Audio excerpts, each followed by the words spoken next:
Good afternoon on this lovely, be glad you're not on Mount Washington. We have eliminated the swimsuit competition this afternoon. Let's see, was there anything else? I am not Joe McCarthy, who usually introduces these concerts. I'm David Bailey, the conductor and music director of this incredible NASHOBA Symphonic Band, now in its 7th season. We're very pleased, yeah.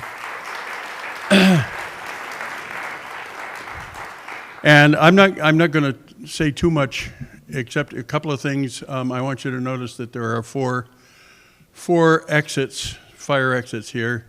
The other thing that I'll remind you is that please don't have your phones and all those sort of gizmos going during the concert, because it really it sort of distracts things. And flash photos, please don't if you can avoid it. I want to express my thanks to the Friends of the NASHOBA High School Friends of Music who sponsor us, and also I would like to give my incredible word of appreciation. It didn't make the cover of the program because grants were still coming in, but from Stowe and Bolton and Lancaster and Leominster and Lunenburg and Ashby for their very fine grant money that's supported by the Mass Council for the Arts. So we're really lucky to have financial support coming from them so that we can do some of this really special music that some of it's rare and some of it's hard to get and some of it's pretty expensive. All the cost of music, like everything else, goes up and up and up. And if we want to keep expanding our library, we rely on these kind folks from the arts councils for their support to us, as well as the other wonderful things that go on. So without much further ado, I want you to, I'll speak to you about some of the things as we go, but I hope you enjoy this afternoon. I hope you're glad to be in the warm, and it's a nice place to be when it's, hovering around 0. So have a great afternoon, and here we go. Please, we will open with the Star Spangled Banner, and stand if you are able.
The first one was a piece by Arthur Frackenpohl, who was a teacher, a music teacher in the New York State University system for years and years and years.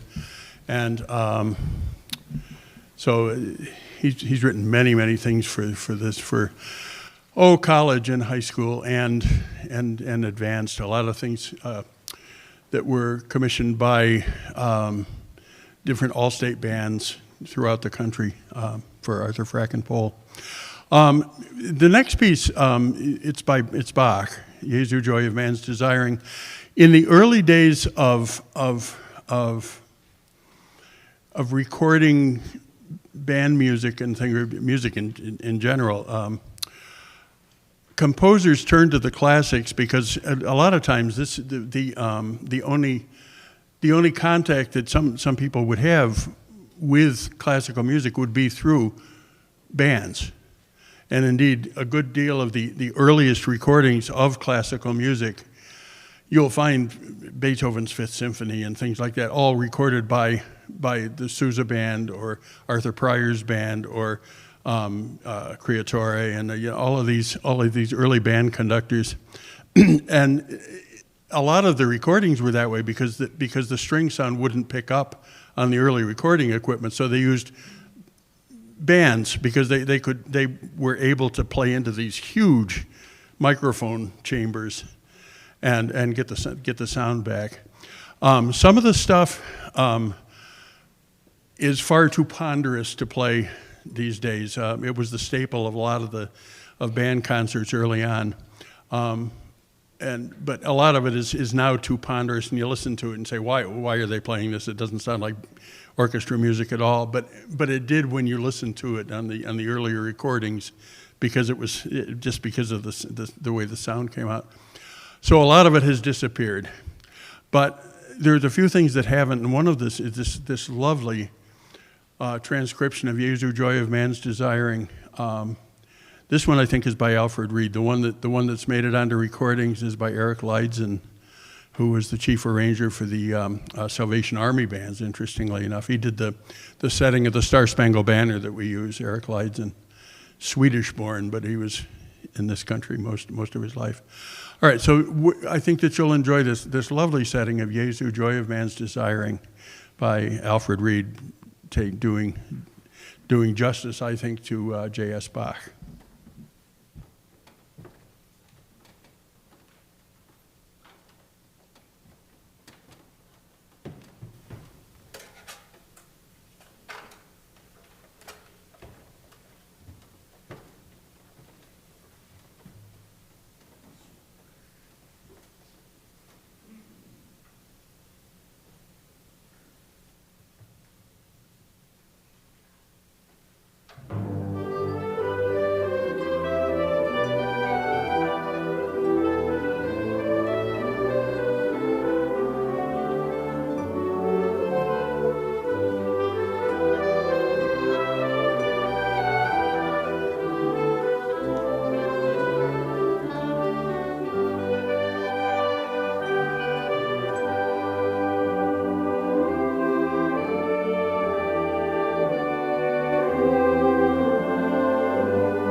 We're moving on to one of my, for the rest of the first half, one of my favorite pieces ever written for a band by one of my favorite band composers, Norman Della Joio, who wrote any number of things for concert band, and a lot of, he wrote opera, and he wrote he wrote just a little bit of everything, but he knew how to write for the medium of the concert band, and get the different colors. What you're going to hear, this is, our theme of this whole season has to do with the form of music, and today has to do with development. And just about everything that we're playing has an interesting kind of a development. We have two big pieces are variations, which means that you take a melody or a tune or whatever it is, and then you take it and you bend it and you change it, and it's either the melody changes a little bit or the harmonies change. Harmonies can change, the rhythms can change, the tempo can change, but it's the way in which you can develop different ideas using the same idea. Bach, in what we listen to, develops his by the texture changing and the depth of texture. And if you notice, the texture just goes like this. As the choir comes in, there's like this sort of part that just runs and runs and runs, and it's just spontaneous. It just keeps running, but then everything develops above it. And this lovely chorale thing going on, and the first piece that we played develops itself by it's all very fragmented. I think that you may have noticed that it's very spotty like this, and Della Joio, we're about to hear this variations on this. You'll recognize the theme because it's one of those things that either you've played it at some point on piano or you've heard somebody struggling through it on piano. But and you wanted to stop playing that. We're done. But you'll probably recognize it. But it's a great theme, and it's fun for this. But what you're going to listen to for the changes in this are the changes in color. Because you're going to hear brass at some times, and then you're going to hear the saxophones at some times, then you're going to hear upper woodwinds, and you'll hear percussion, but you'll hear them as choirs of instruments. And so what he's developing what he's varying are colors. In music, we call that timbre, or people say it different ways, but it has to do with color. It's what makes a saxophone sound like a saxophone, and you can identify a trumpet as sounding like a trumpet. It's just the color. Clearly it's the same as somebody picks up the phone and you immediately know who it is because you recognize their voice. Well, instruments are the same way. And so what Della Joio has done is take these individual differences and group them in choirs. So it sounds like groups of things. It's lovely. And so this is, again, one of my favorite pieces for band because it explores all the different families of instruments very nicely. Fantasies on a theme. It's through composing. It kind of keeps rolling. So don't try too hard to keep track. It's fast, slow, fast. If you want to get technical. So this is the Fantasies on a Theme by Haydn by New York-born Norman Della Joio.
We're going to take about a 10-minute break now and come back and present the wonderful Variations for Wind Band by Vaughan Williams. So take 10, go out and grab yourself some of the goodies out there, and we'll see you in a few minutes. Thank you so much.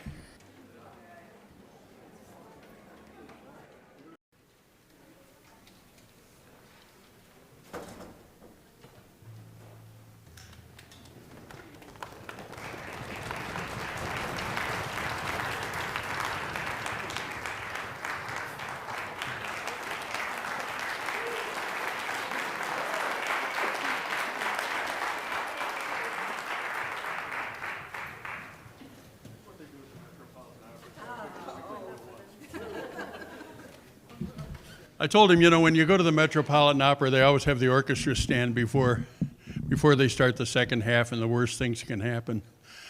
So that way the orchestra gets a hand before they play the second half.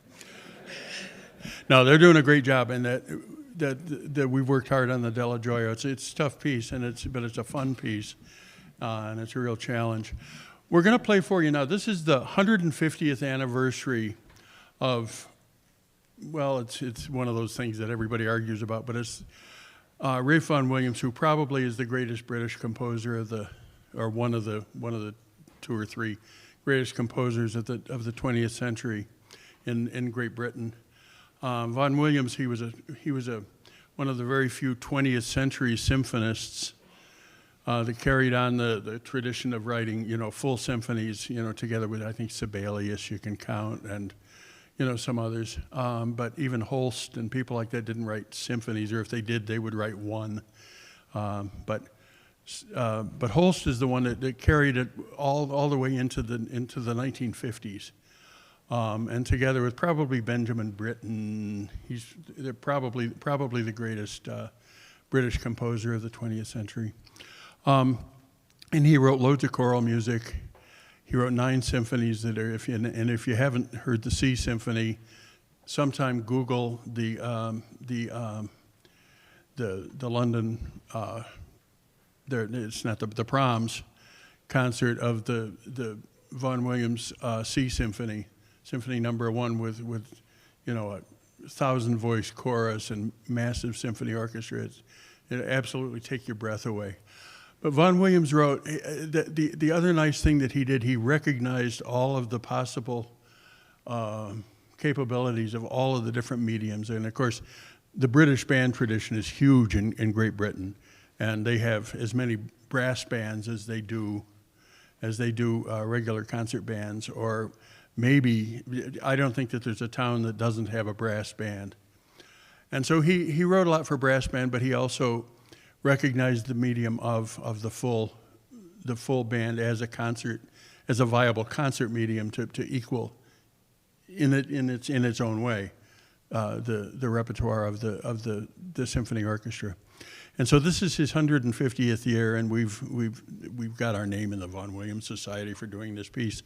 This is one of the last of 2 or 3 things that he wrote. The Ninth Symphony was the same year, and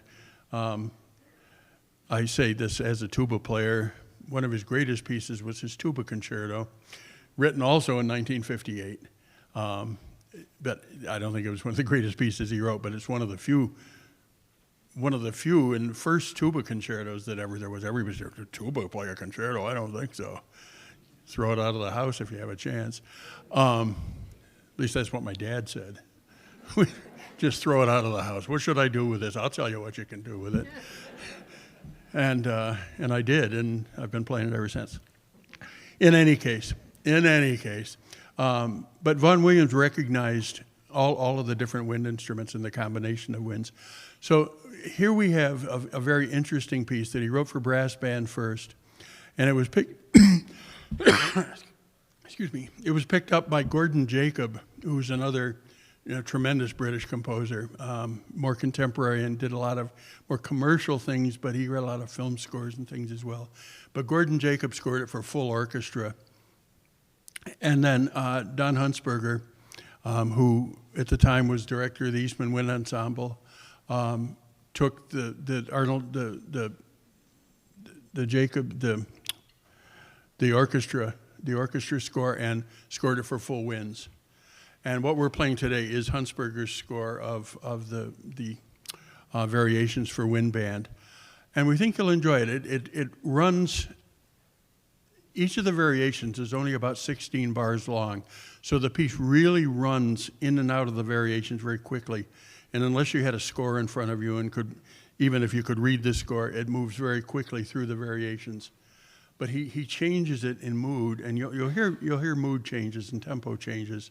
I think I've put in in the program, there's someplace I've put the different movements. Don't try to follow it. You'll never be able to do it. I can barely do it. And I'm standing here with a score. Or you'd be hard pressed to be able to follow it by what's written in the program. But it's a wonderful piece, and it typifies anything that you've ever heard by Vaughan Williams. You can hear pieces of in this. The last thing that I'll tell you about him was he was a great believer in using British in the huge sense, folk music. And he was one of those people like Bartok and like Percy Grainger who went around in the early days of recording and recorded on wax cylinders people in different communities singing their folk songs. And when he wrote music with folk songs in mind, and this is one of them, you'll hear very folksy elements and very open fifths and open octaves and things. He's thinking of British folk music tradition, as well as thinking in a classical music tradition. He's also thinking in a sort of, on a different level, on a humanist kind of a level as well. And he's thinking about what the people were, how they felt when they were performing their music. So you'll hear some things in here that you'll hear very symphonic kinds of sounds, but you'll also hear some very open, alien sorts of sounds. Not alien weird like Here Comes Godzilla, but alien. Godzilla comes in at one point, though. No, he doesn't. But you'll hear things that sound very ancient or medieval, because that's the way he thought. He thought on these different levels. So we think you'll enjoy this, and we are celebrating the 150th anniversary of Ralph Vaughan Williams, and it's for me an honor to work on this piece, and the group has worked very hard on it, because there's nothing by Vaughan Williams that's particularly easy conceptually and note-wise and everything. So we think you'll enjoy it. So just it's a great listening piece too. We're back to textures again. So enjoy the Variations for Wind Band by Ralph Vaughan Williams.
I'm trying to catch my breath.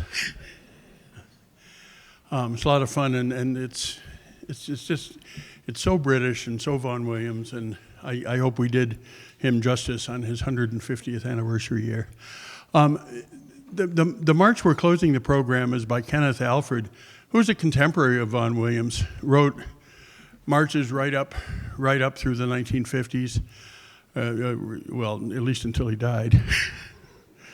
Didn't write all that much after that. What's the old joke? Beethoven's now decomposing? Isn't that the... Oh, I'll leave now. But anyway, but Kenneth Alford, he wrote just loads and loads of famous marches, not the least of which is the famous Colonel Bogey that I'm sure everybody has heard, either on the Bridge of the River Kwai or someplace you've heard Colonel Bogey. But this is the same composer. And we've sort of enjoyed this. The Army of the Nile was an early on in World War II unit. Well, it was actually formed, I think, between the two wars. And they kind of got snookered coming back up the Nile and weren't seen again, I think, after they were fighting in 1940, I think. But Kenneth Alford wrote this march honoring the Army of the Nile. And we've had a lot of fun with it. So after Vaughan Williams, it was only fitting that we did something by one of his contemporaries. One of the things I wanted to point out about Vaughan Williams is that this is just trivia, and I don't think I put it in the program. His maternal grandfather was Charles Darwin. I went blank. Charles Darwin, and Vaughan Williams writes in his journals about dreading seeing Grandpa Charles come over to the house because he would always send the kids out to get things in the woods for his experiments, different leaves and different things. And I just think it's funny how all of these families overlap, and the maternal grandmother was the Wedgwood family of the Wedgwood china and all that sort of thing. So it all fits together. Anyway, so without further ado, we will play Army of the Nile.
Well, you talked us into it.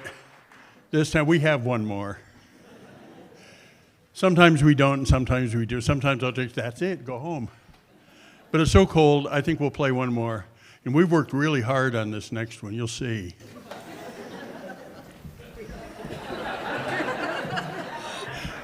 There's something they're not telling me. This is actually music that was written for a movie that was one of the first talkies.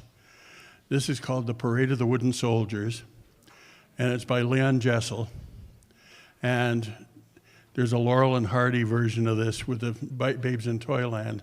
The music doesn't go to Babes in Toyland, that's Victor Herbert, so it's just like sort of shoved in there as an extra. But Leon Jessel's The Parade of the Wooden Soldiers. I know it's not Christmas, but it's Christmas someplace, always.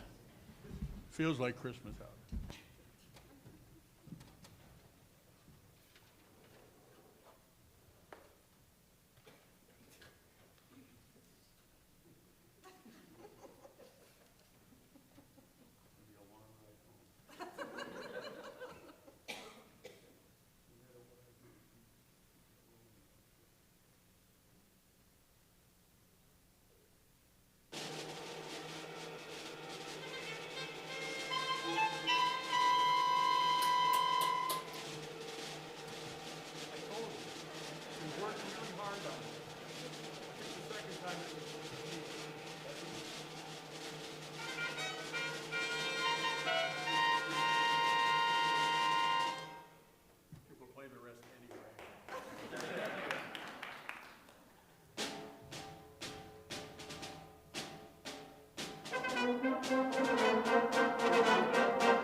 That is all. Thank you so much for coming, and our next concert's in May. We'll see you then. Everything is, we don't have to